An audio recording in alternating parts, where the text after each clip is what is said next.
Hello everyone. Today we are going to talk about pointer to array, part of programming in C course. A pointer to an array is a pointer that points to the first element of an array. It can be used to access and manipulate elements of an array. For example, consider the following code. In this example, we have an array ARR of three integer elements with values 10, 20, and 30. We have a pointer PTR that is assigned the address of the first element of the array ARR.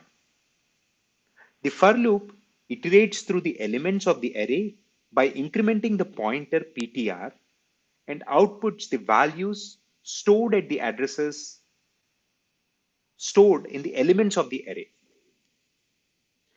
A pointer to an array can be used in various scenarios to achieve different results, such as passing arrays as arguments to functions, dynamic memory allocation, and more. However, it can also lead to complex and hard to debug code if not used carefully. It is important to understand the underlying concepts and use them appropriately. Hope this was helpful. Thank you for watching.